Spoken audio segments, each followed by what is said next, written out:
Now that we've talked about organizing your project as a whole, let's get a bit more granular. Organization at a high level is about helping you find what you need quickly and efficiently. But organizing at the shot and take level is going to help you when actually cutting together your scenes. You'll have an easier time choosing the best takes, molding the edit, and working quickly with a director or client in the room looking over your shoulder. Since a feature film has so many scenes, it's important to decide on a scene-by-scene basis how to arrange your footage to best work for you when the time comes. There are a few different ways that you might do this. First, you might consider working from the bin. Earlier, we saw how to group and sift through shots using lists, thumbnails, or frame view. And that's because these features appear in some form in every editing software. Another good way to organize your footage is to use sequences, such as select sequences. We looked at how you can place markers on shots that you like, or lift your selects to another video track to clearly identify them earlier in the course. And it's also important to note that each program does have its own specialty set of tools as well. For example, Avid Media Composer offers Script Sync, which allows you to line up your footage to the actual script, while Premiere's third-party plugins can offer you the freedom to create your own set of organizational workflows, such as integrating the Frame.io panel into your dailies review. But in the case that none of the above options work for you, we're going to walk you through one more option that many editors tend to like, and it's something that you can create in any software without any special tools or plugins. This is called the line breakdown. And I'm going to hand this off to Brian now so that he can show you how to put one of these together using scene 1 from our film, Chapman. All right, here we go. So here in our timeline, we're looking at what a line breakdown looks like. Now this one has already been completed, but we're going to build it together shortly. I wanted to show you what this is going to look like before we get started. So a line breakdown is when you take every individual line from the scene and string them back to back to back to back, just like this, and in different groups for each different group of lines. For example, right here,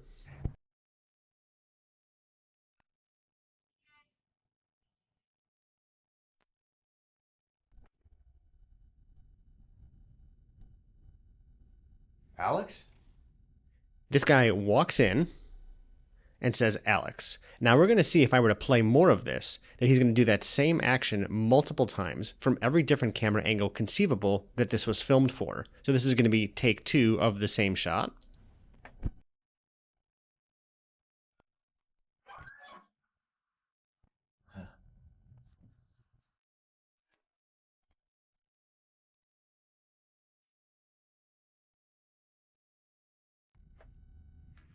Alex?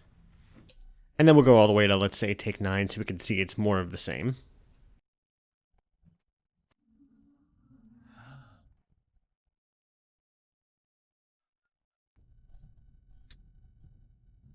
Alex? And then we're going to look at shot E. Let's just look at take 2 of that.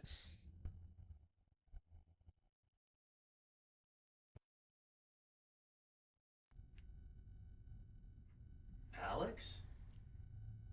So what we're getting in this group of shots that have been cut back to back to back together is anytime this gentleman walks into the store and says Alex. So he walks in and says Alex from all of these camera angles here, which is all this front-facing shot as he enters.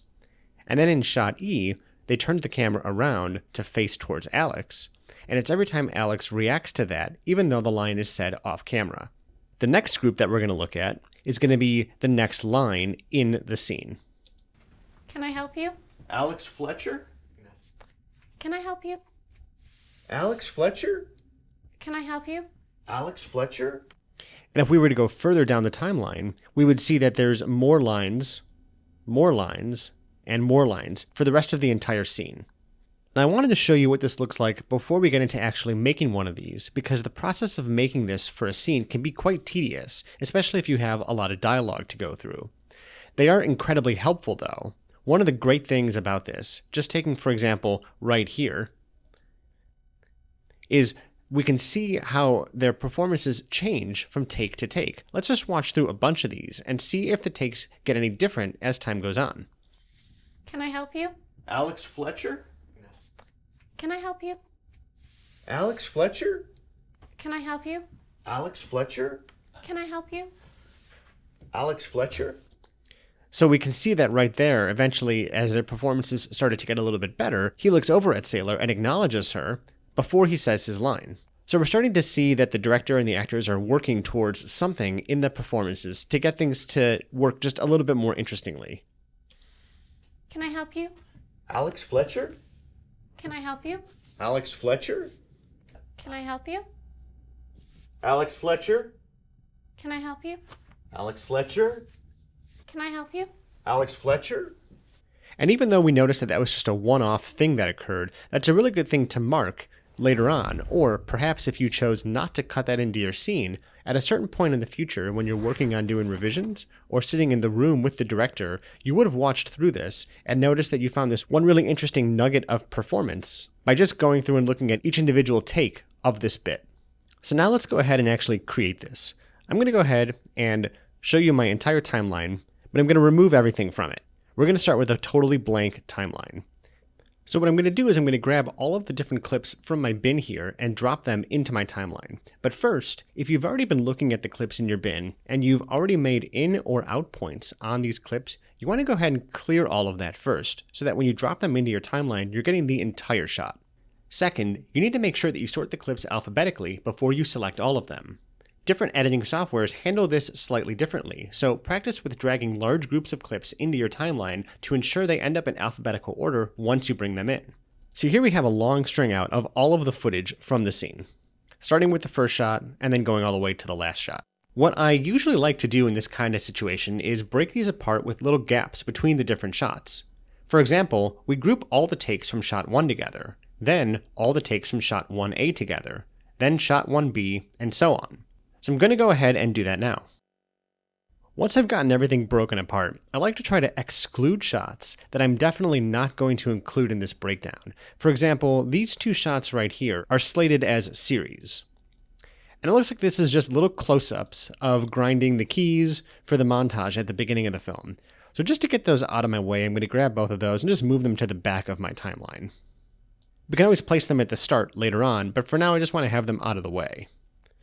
And here we have a shot of Alex looking at a key, and this probably belongs to this montage as well.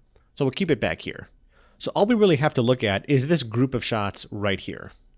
So let me go to a shot that I think has some dialogue. I can tell by the waveforms that these are going to be some sort of quieter shots, maybe point of view, or maybe some more close-ups of different elements in the room. So let's go to one of these shots right here where there's going to be some dialogue to think about how we want to break this up.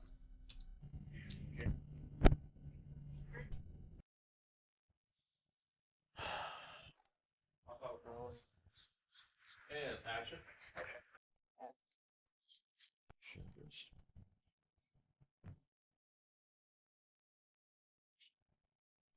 You going on action? Do you know where they? Yeah. Action.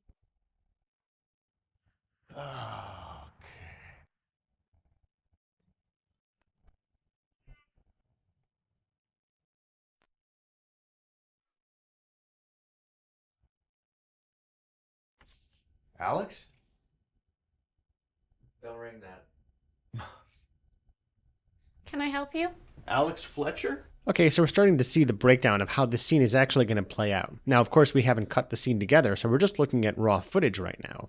The goal is to break this raw footage into more bite-sized elements to make it easier to work through later on while we're editing. So we got to think about where we want to start cutting this up and where we want to break these into little pieces for us to look at in more close detail. So for example, his entrance into the shop and then saying Alex is probably a good place to make an edit because there's a natural break in the conversation there. So what I'm going to do is I'm going to start making cuts on all of these different shots here at that exact point where I want to begin the line breakdown. And we'll work on these shots a little bit later. So maybe I'll just grab these and move them to the back of my timeline to get them out of the way. So we'll begin here and we'll find that moment where he says Alex.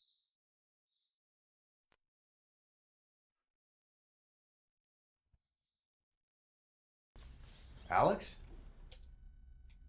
And we'll make a cut right there. Now I'm going to drag this to the beginning of my timeline. And I would do this for the rest of the shots. So I'm going to play this all the way to Alex.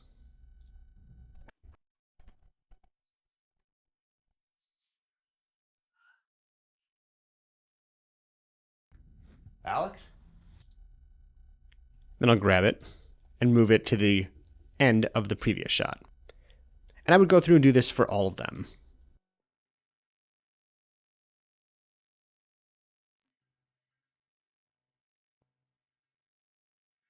I just want to pause here for a second and make a note.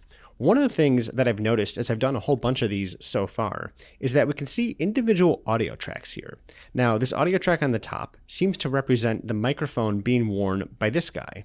And the microphone track on the bottom here seems to be perhaps her microphone or someone's off-camera microphone.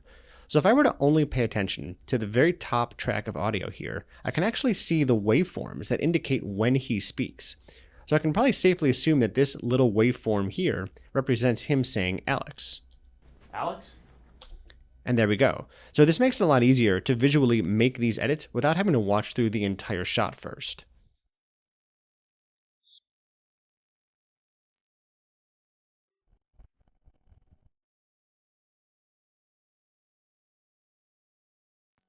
Now we've gotten to a part where the take says 10 PU, 11 PU, 12, and 13 PU, for example. I'm going to show you if I play this through what this actually is. You can't leave. Mike said that he would fire you if you left again. Cover. So what this means is that they kept the camera in the exact same position and are doing effectively the exact same shot as they were doing before, but they've only picked it up from later on in their performances. If I were to look at take 9 here, this moment would occur at the end of the shot, as opposed to at the beginning. So these pickups are only for a very small portion of the shot and not the entirety of the take. So we'll get to those a little bit later.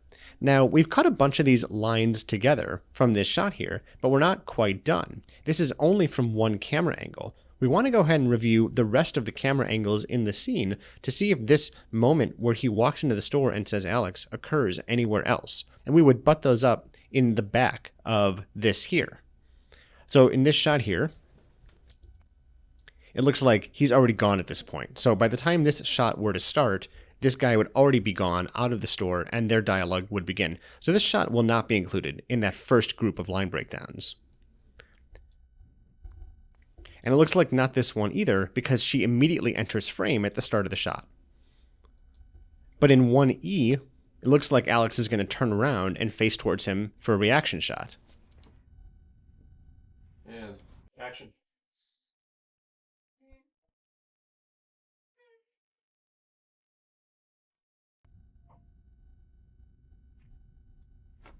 Alex? So we can hear off camera the line Alex is spoken. So I'm going to grab up to that point.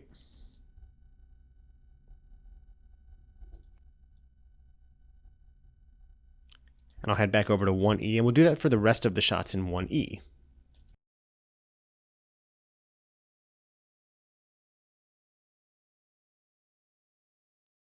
And just a note before I do this last one here, you can see that that little spike right here is him saying Alex. Alex? Yep, so it's this little one right here. And this means that their microphones have shifted channels. This can happen as camera crews move the camera and the sound crews move the sound devices around the set. So you may have to be looking at different audio tracks depending on the shot that you're looking at. If you were used to seeing his waveforms on the top track, they may now appear on the bottom track. And in some cases, you may have a scenario where you've recorded multiple different microphones. You may have 5 or 10 different audio tracks on your audio, and the microphones might jump around from shot to shot. I'm going to put this at the back of that section now.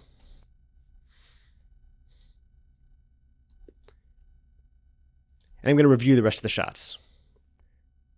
So nothing here for Alex. He's looking at the key. He wouldn't react here either. And none of that is right here either. And these appear to be Alex's point of view shots. So this section right here is that very first line. Now we have a lot more lines to go to finish the line breakdown. The idea is to decide where we want to break things up, so that when we ultimately create our line breakdown, it's in little pods that make the most sense for editing from. Because the idea is that later on in the process, we're going to use this line breakdown to actually complete our edits. I try to break my pods into different emotional beats. So, for example, him saying Alex and then Alex reacting to that, or not reacting to it, maybe an intentional character trait of his, is something I want to focus on in this group right here. Now, the second group, let's see what happens. Don't ring that. Can I help you? Alex Fletcher? I think that that's a good section. So we're going to see Alex say, don't ring that, and then Sailor's going to step in and say, can I help you? And this is important because it shows that she's protective of Alex. And so we can really focus on this moment between Alex in the back here, this gentleman asking if this is Alex Fletcher, and then Sailor stepping in to try to protect Alex. And we're going to be able to put this into a little pod together so that when we watch it all back to back, we're really focusing on that group of emotions and trying to nail down that part of the scene. So I would go through the same process now of making cuts and moving everything into their own little groups.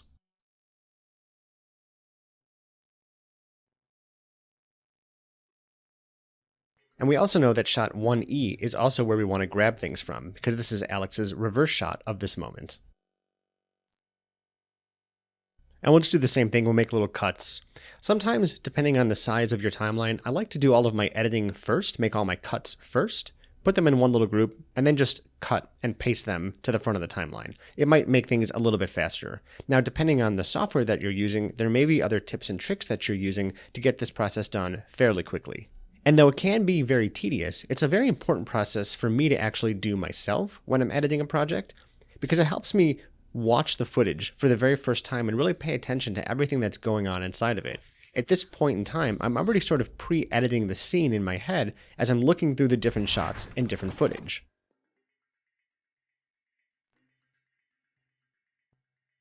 Another important thing to note here is that you can see that this very first group is much larger than the second group, and that's totally fine. The groups don't need to match up in size in any meaningful way. You might have a situation where you only have two little things in here because that's just the one time that you caught them saying this line on camera. It's all about what you're grouping together, not about the size of the actual groups themselves. This is going to be a very helpful group for us because these lines go fairly quickly.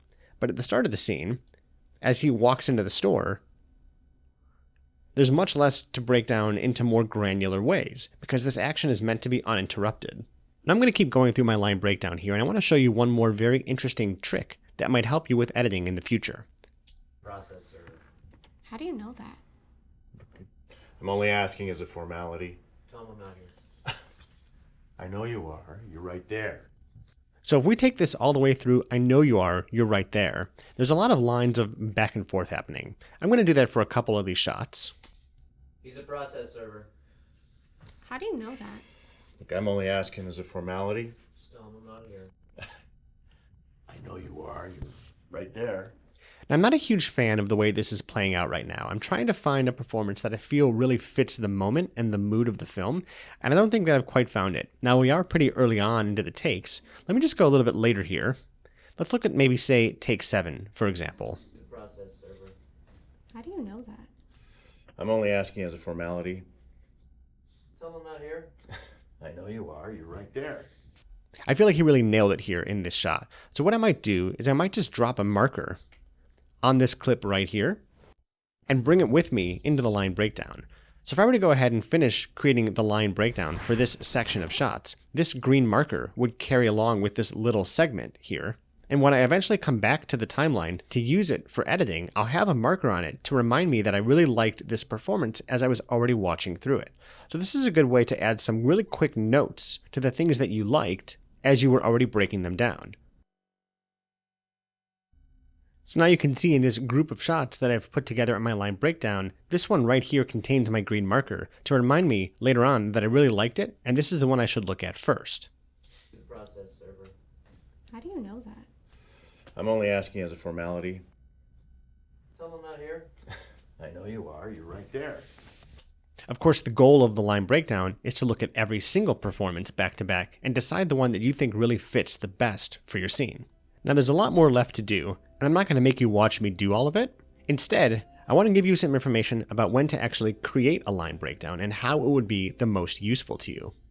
First, it's something you'll make whenever you have the time. It's a great way to really familiarize yourself with the footage and the various shots and performances you have to choose from.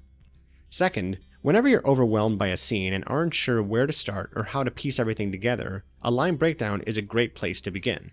This will get you up to speed and help you wrap your mind around the materials. Finally, although these are things that I really like using when I'm editing a scene, they are not a requirement. Sometimes you're just on a deadline and you just have to start cutting, and a line breakdown can be a long and tedious process to create. Although it will ultimately save you time later on, especially when you're doing revisions or working with a director or producer in the room, you may find that it slows your creative process. So just like organizing your project, use line breakdowns in a way that works the best for you. If you only need to break down a certain section of the scene, go ahead and do that. Or if you want to break down the entire scene, go ahead and do that. We're going to be working from this line breakdown as we edit our first scene, so if you want to stay caught up with us, you're going to need to go ahead and make this line breakdown, just like I am. Hey guys, Chris here. So this lesson has some homework. Create a line breakdown for scene 1 of the film, as we'll be cutting from it in the next lesson. And speaking of which, coming up in the next lesson, we're going to be cutting the first scene of our film. Alright, I'll see you in a bit.